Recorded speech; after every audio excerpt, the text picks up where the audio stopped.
नमस्कार। पिछले वीडियो में हमने अचीवमेंट टेस्ट के बारे में अध्ययन किया।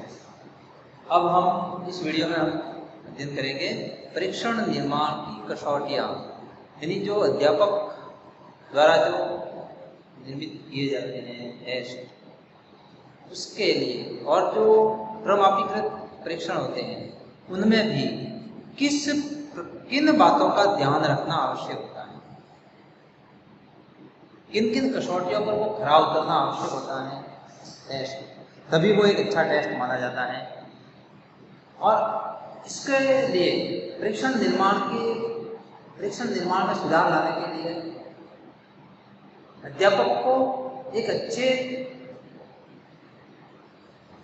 परीक्षण तैयार करने के लिए उनको कुछ बातों का ध्यान रखना होता है और उनको इन कसौटियों पर खरा उतरना होता है। जो इसका सबसे पहले है वैधता।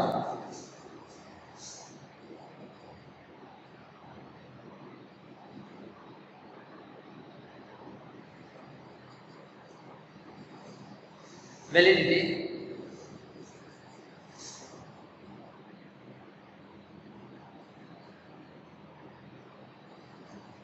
वैधता से अर्थ होता है कि परीक्षण वास्तव में उसी उद्देश्यों का मूल्यांकन करता है जिन उद्देश्यों का मूल्यांकन हमारा लक्ष्य है। क्या वो किसी अन्य उद्देश्यों का तो मूल्यांकन नहीं कर रहा है। और इसके लिए आवश्यक ये होता है कि टेस्ट में जो विभिन्न शिक्षण उद्देश्यों पर आधारित प्रश्न होते हैं उन प्रश्नों का समावेश एक निश्चित अनुपात में कर दिया जाए। जब हम ब्लूप्रिंट का अध्ययन करेंगे तो उद्देश्यों के आधार पर किस प्रकार प्रश्नों का और अंकों का बाहर निश्चित होता है उसका अध्ययन करेंगे। तो हमें वहां पर यह ध्यान रखना होता है कि जो हमारा लक्ष्य है, जो अध्यापक का लक्ष्य है, क्या वो वास्तव में उसी उद्देश्यों की प्राप्ति के लिए बनाया गया है और उन पर आधारित जो भी उनके उद्देश्य है, ज्ञान का, ज्ञानोपयोग का, कौशल का, अभिरुचि का, अभिव्यक्ति का, अवबोध का, क्या उन उद्देश्यों की वो पूर्ति कितनी मात्रा में कर रहा है। और जो पाठ, जिन पाठों का अध्ययन किया गया है, जिन अध्यायों का अध्ययन किया गया है, क्या उन अध्यायों में से समान रूप से हमने प्रश्न लिए। इस प्रकार पाठ्य वस्तु के संबंध में जो टेस्ट है उसका पर्याप्त विस्तार भी होना चाहिए, क्योंकि इसका प्रत्यक्ष संबंध परीक्षण की वैधता से होता है। और इसलिए जिन उद्देश्यों और पाठ्य वस्तु उनका प्रत्यक्ष संबंध उन दोनों का होना आवश्यक है, वो उसकी वैधता उस पर निर्भर करती है। दूसरा है व्यवहारिकता।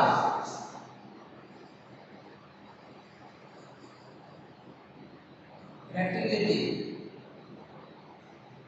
प्रैक्टिकल रूप में, व्यवहारिक रूप में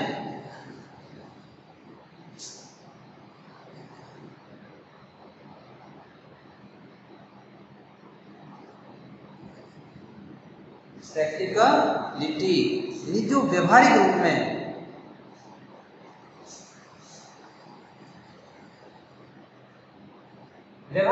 में क्या हो, जिस उद्देश्य की पूर्ति के लिए हमने बनाया है वो उसका उपयोग हो रहा है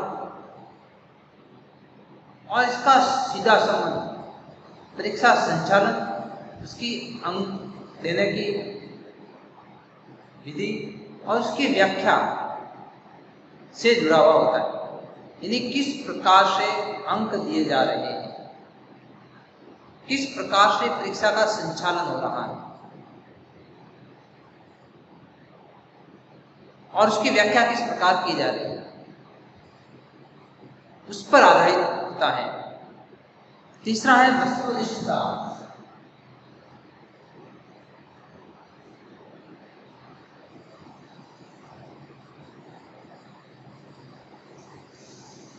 ऑब्जेक्टिविटी। परीक्षण की तीसरी कसौटी वस्तुनिष्ठता है और इसका सीधा संबंध परीक्षा के अंकित मूल्यांकन से होता है। इसका संबंध परीक्षा में अंकित मूल्यांकन से।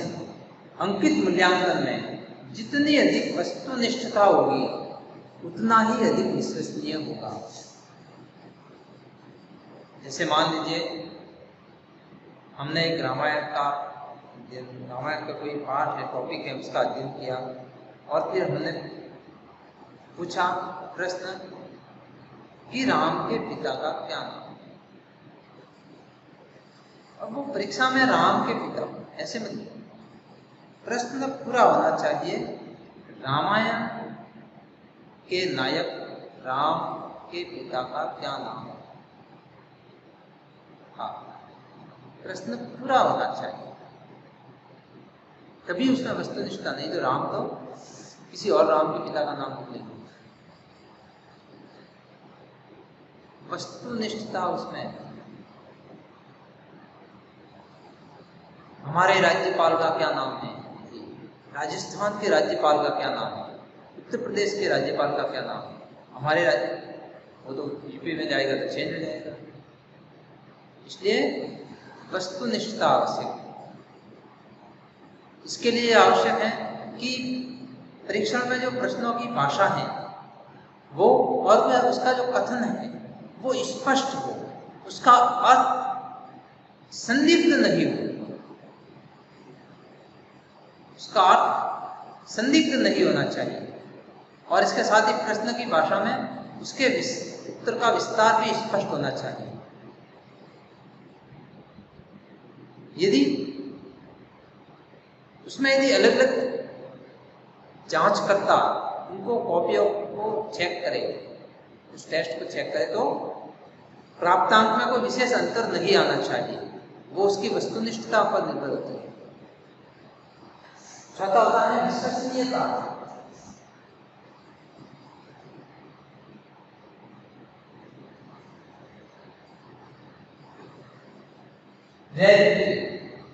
रिलायबिलिटी। परीक्षण की जो विश्वसनीयता है उससे अर्थ ये होता है कि परीक्षण के द्वारा जो कुछ भी मूल्यांकित किया जाना है उसका यथार्थ मूल्यांकन करना, यथार्थ रूप में मूल्यांकन करना। और इसका तात्पर्य है कि जो परीक्षार्थी हैं उस परीक्षार्थी को यदि परीक्षण के एक से अधिक बार भी दिया जाए तो भी उसकी प्राप्तांकों में लगभग एक रूपता हो, ज्यादा अंतर नहीं आए।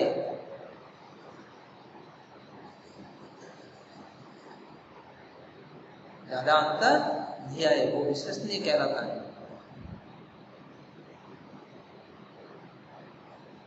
यानी जो परीक्षार्थी हैं उसको अगर वो बार बार टेस्ट आज दिया, 2 महीने बाद वापस दिया, फिर 2 महीने बाद वापस दिया, तो तब भी उसको उनकी जो अंक है वो लगभग समान आए।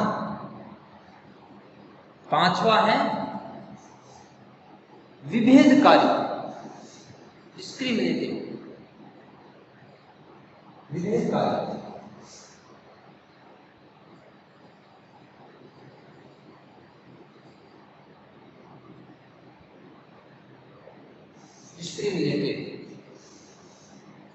मूल्यांकन का जो साधन है वो व्यक्तिगत विभेदों को ध्यान में रखकर कभी भी प्रस्तुत नहीं किया जाना चाहिए।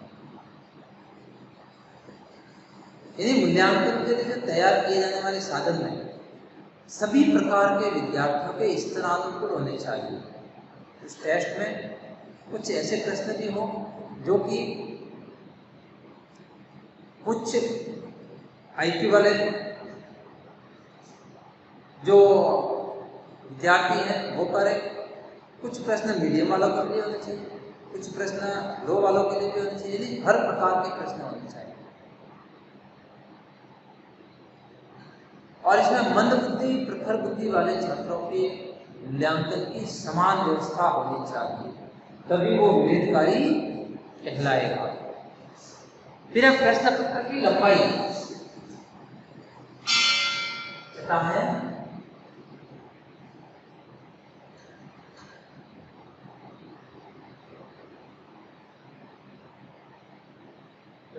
की लंबाई, लेंथ। यदि मूल्यांकन का सदन बहुत संक्षिप्त हो तो उसमें संयोग रूप से भी हो सकता है, या कुछ प्राथमिकता ऐसी हो जिसके कारण वो सही करे। और यदि बहुत लंबा होगा तो भी वो अरुचिकर हो जाएगा। इसलिए परीक्षा पत्र या मूल्यांकन विधि है वो पर्याप्त ऐसा हो जो कि न ज्यादा बहुत ज्यादा लंबा हो, न ही बहुत ज्यादा छोटा हो। इसलिए परीक्षण की लंबाई उतनी ही हो जितना वो उस समय में कर सके। लगभग 3 घंटे का है तो 3 घंटे का ही पेपर। और इस प्रकार इन बातों का ध्यान रखते हुए वैधता का, व्यवहारिकता का, वस्तुनिष्ठता का, विश्वसनीयता का, विवेकदायिता का और प्रश्न की लंबाई का ध्यान रखते हुए एक अच्छे प्रश्न पत्र का निर्माण किया जा सकता है। और इसी प्रकार प्रयोग जो बनाने वाला है, प्रयोज्यता,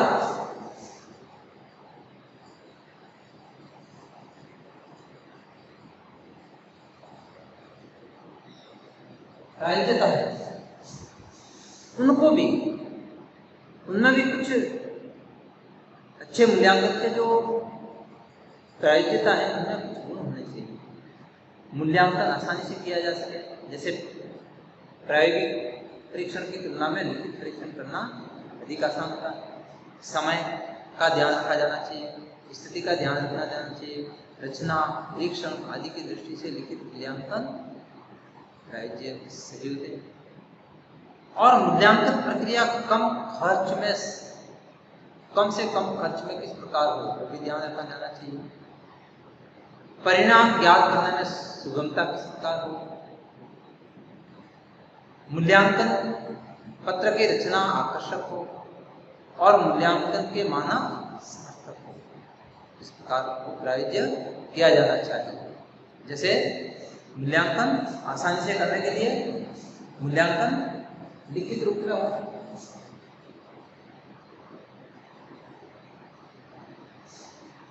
तो उसमें सही रहेगा। मूल्यांकन कम खर्चीला हो,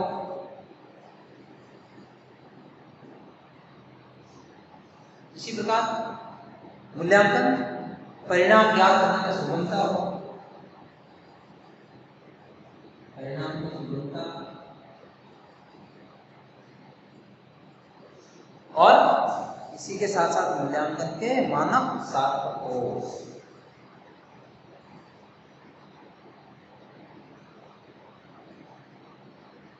मानक सार्थक होने चाहिए। तो ये एक अच्छे परीक्षण निर्माण की कसौटियां हैं। अब हम देखेंगे कि अच्छी परीक्षा की क्या विशेषताएं हैं। अच्छी परीक्षा की विशेषताएं, जब एक अच्छे प्रश्न पत्र का निर्माण हो जाता है तो अच्छी परीक्षा किस प्रकार होती है, किस प्रकार की अच्छी परीक्षा की विशेषताएं क्या क्या है। अच्छी परीक्षा की विशेषता में हम सबसे पहले ले सकते हैं कि एक अच्छी परीक्षा विश्वसनीय हो, यानी जो परीक्षा हो वो ऐसे होनी चाहिए ताकि एक ही उत्तर पुस्तिका में विभिन्न परीक्षक एक निश्चित अंक प्रदान करें और एक ही विद्यार्थी की उत्तर पुस्तिका में विभिन्न समयों में एक ही परीक्षक एक समान रूप से अंक लगभग समान हो, इस प्रकार आए। और प्रचलित जो निबंधात्मक परीक्षा है, ये निबंधात्मक परीक्षाओं में ये विशेषताएं बहुत कम पाई जाती है। इसी परीक्षा में एक प्रश्न के उत्तर के लिए अलग अलग परीक्षक अलग अलग अंक प्रदान करते हैं। तो जो वस्तुनिष्ठ परीक्षा होती है वो सबसे सही रहती है। इसलिए एक अच्छी परीक्षा के अंदर विश्वसनीयता होनी चाहिए।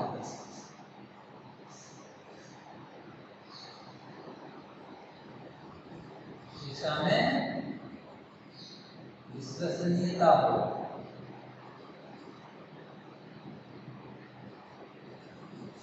अलग अलग परीक्षा एक ही कॉपी को चेक करें तो वो लगभग समान अंक आए, ऐसी परीक्षा हो। और एक अच्छी परीक्षा वैध भी होनी चाहिए, एक अच्छी परीक्षा वैध भी।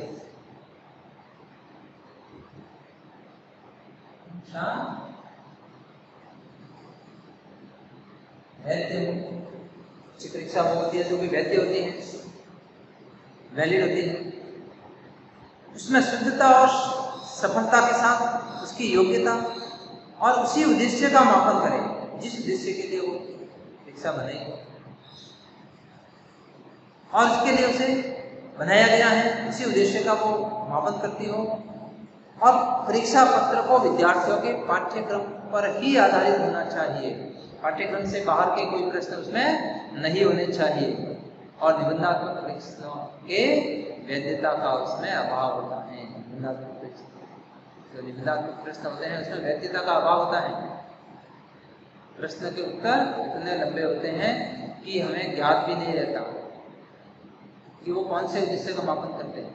इसलिए छोटे उत्तर वाले, स्तुनिष्ठ उत्तर वाले लघु परीक्षा जो होती हैं वो सबसे अच्छी परीक्षा होती है। परीक्षा की तीसरी विशेषता है कि वो वैश्विक हो, ऑब्जेक्टिव हो।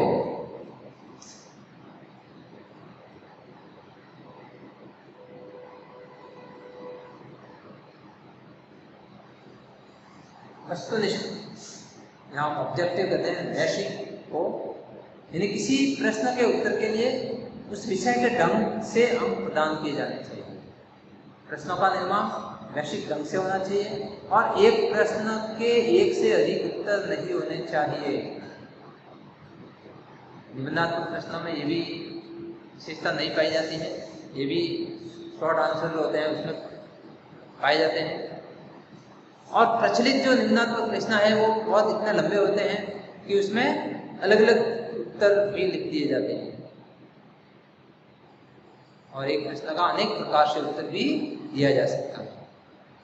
इससे विश्व वैश्विक ढंग नहीं प्रदान कर सकते।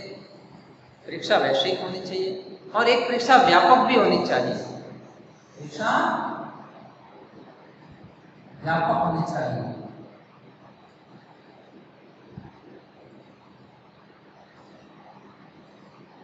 व्यापकता हो परीक्षा में, कॉम्प्रिहेंसिव। उसके जो प्रश्न हैं वो पूरे पाठ्यक्रम, जितना पाठ्यक्रम है उस पूरे पाठ्यक्रम पर आधारित हो। ऐसा नहीं कि एक दो पाठों में से प्रश्न ले दिए दूसरे छोड़ दिए। कोई भी पाठ छूटना नहीं चाहिए, बिल्कुल भी। और ये तभी संभव है जब परीक्षा में छोटे छोटे बहुत सारे प्रश्न पूछे जाए। निबंधात्मक प्रश्न अगर इतने सारे, जैसे मान लीजिए 18 पाठ है तो 18 निबंधात्मक प्रश्न तो बहुत ज़्यादा हो जाएंगे, इसलिए छोटे छोटे प्रश्न ज़्यादा हो, जिससे पूरे जो पाठ्यक्रम है उसमें से आए प्रश्न। और पाठ्यक्रम में केवल कुछ निश्चित भागों में से ही प्रश्न नहीं पूछने चाहिए, समान रूप से सभी भाग से प्रश्न पूछने चाहिए। और ऐसे प्रश्न से विद्यार्थी के पूर्ण ज्ञान का मापन होता है, परंतु 2-4 पाठ में से पूछ लिए तो पूर्ण ज्ञान का मापन नहीं कर पाएंगे। इसी प्रकार एक अच्छी परीक्षा विभेदकारी भी हो। परीक्षा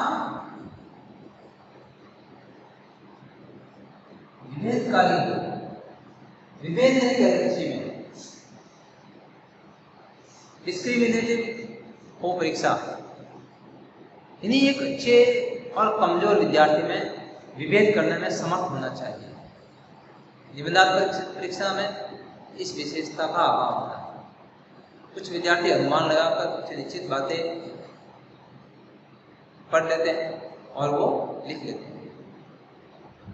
कुछ विद्यार्थी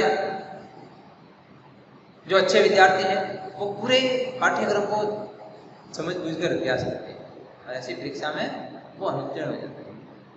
इससे उसके ज्ञान के कुछ ही भाग के प्रश्न पूछे जाते हैं। इसलिए एक ऐसी परीक्षा विभेदकारी होनी चाहिए जो कि अच्छे और कमजोर विद्यार्थी में भेद करे। और एक अच्छी परीक्षा का प्रयोग करने में, उसके अंक प्रदान करने में सरलता होनी चाहिए। यदि परीक्षा उपयोगी हो, परीक्षा उपयोगी हो।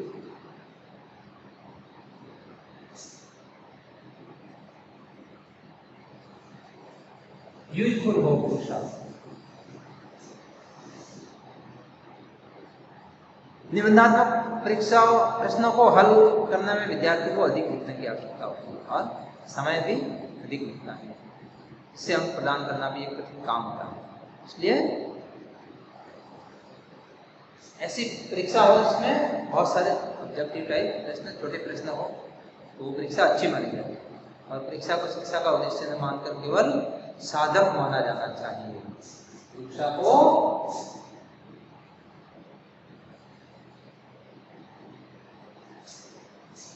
शिक्षा का उद्देश्य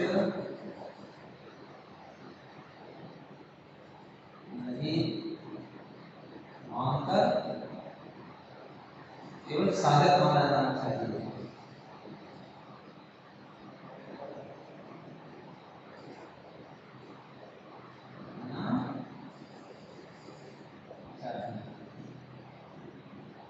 केवल साधक हो परीक्षा। परीक्षा को हम क्या करते हैं, स्थायी मान बैठते हैं और उसका आधिपत्य छात्रों के संपूर्ण जीवन पर हो जाता है कि अच्छे नंबर आ गए, ये वो अच्छा, तो ऐसा नहीं हो सकता। परीक्षा तो एक साधक है, शिक्षा का उद्देश्य नहीं है। शिक्षा का उद्देश्य तो उसके व्यवहार में परिवर्तन है।